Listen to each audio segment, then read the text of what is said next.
क्या होगा कि अगर आपको पता चल जाए कि हर कदम पर आपको नज़र ना आने वाली आंखें देख रही हैं? क्या होगा अगर आपके बचपन की गुड़ियाँ हकीकत में ज़िंदा होती? क्या होता अगर वो ट्रैजिक पास्ट की वजह से हॉन्टेड हो जाती?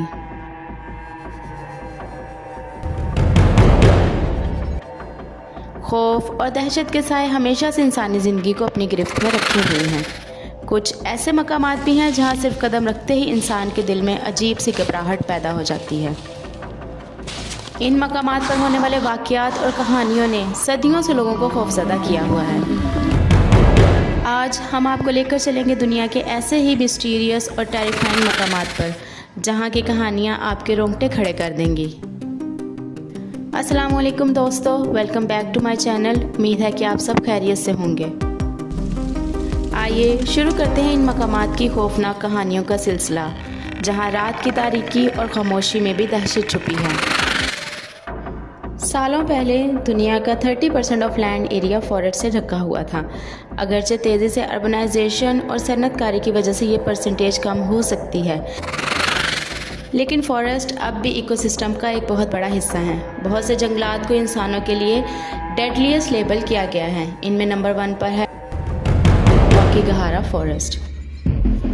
ओकिगाहारा फॉरेस्ट जापान में माउंट फूजी के करीब लोकेटेड है और अनफॉर्चुनेटली लोगों की सुसाइड की सबसे बड़ी वजह है, इसलिए इसको सुसाइड फॉरेस्ट भी कहा जाता है। ये फॉरेस्ट बहुत डेंस है, इसलिए इसको सी ऑफ ट्रीज भी कहते हैं। अगर इस फॉरेस्ट में वॉक की जाए तो वहाँ बहुत सी मुख्तलिफ रंगों की स्ट्रिंग्स मिलेंगी। वहाँ के लोगों का कहना है कि जब लोग इस फॉरेस्ट में सुसाइड करने के इरादे से जाते हैं तो वो दरख्तों के अराउंड इन स्ट्रिंग्स को या इन रिबन्स को बांधकर अपने साथ ड्रैग करते हुए ले जाते हैं, ताकि अगर इनका सुसाइड का इरादा बदल जाए तो इन रस्सियों की मदद से वापस आ सकें और रास्ता ना भूलें। लेकिन अफसोस ऐसा नहीं होता। वो फॉरेस्ट के अंदर तो जाते हैं लेकिन वापस नहीं आते। यहाँ 1950 से तकरीबन 500 सुसाइड केस रिपोर्ट हो चुके हैं। क्योंकि ये बहुत डीप और आइसोलेटेड एरिया है, सिर्फ 2003 में ही पुलिस को वहाँ पर 105 डेड बॉडीज़ मिली। जापान में सुसाइड एक बहुत बड़ी प्रॉब्लम है। इस खूबसूरत मुल्क में लोग बहुत ज़्यादा मेंटल प्रेशर में रहते हैं, क्योंकि इन लोगों को स्कूल, फैमिली, करियर, हर चीज़ में परफेक्शन चाहिए होती है। ये प्रेशर बहुत से लोगों को मेंटल ब्रेकडाउन और सुसाइड की तरफ फोर्स करता है। कुछ लोगों का ख्याल है कि कंपासेस के साथ अंडरग्राउंड लोहे की डिपॉजिट्स की मदाखलत की वजह से विजिटर अपना रास्ता खो गए और वहीं पर इनकी डेथ हो गई। जबकि कुछ लोगों का कहना है कि यहाँ गोस्ट का बसेरा है। यहाँ भटकने वालों को पास में सुसाइड करने वालों की रूहें नजर आती हैं जो इन्हें अपनी तरफ खींचती हैं।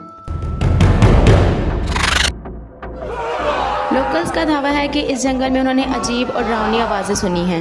ये आवाज़ें चीखने की और रोने की होती हैं, जैसे कोई मदद के लिए पुकार रहा हो। ये आवाज़ें अक्सर उन इलाकों से आती हैं जहां लोग सुसाइड कर चुके होते हैं। यहाँ के लोग एक नौजवान लड़के की कहानी का जिक्र करते हैं। इनके मुताबिक फोटोग्राफर जोश ओकिगाहारा जंगल की सैर का इरादा करता है ताकि वो वहाँ के खूबसूरत मनाजिर की तस्वीर ले सके और इस जंगल की सच्चाई जान सके। लेकिन जैसे ही वो जंगल में गया, इसने अपने पीछे लगातार हल्के हल्के कदमों की आहट सुनी। वो अपने कैमरे से तस्वीर लेने लगता है, लेकिन जब इसने अपने कैमरे की तस्वीर चेक की तो उसको अंदाज़ा हुआ कि हर तस्वीर में एक गहरा साया है जो आहिस्ता आहिस्ता इसके करीब आता नज़र आ रहा है।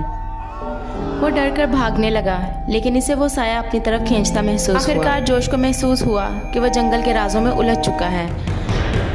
जोश की तलाश के लिए जंगल में जाने वाले लोगों को जोश का कैमरा मिला। जोश के साथ क्या हुआ, ये आज तक एक राज है।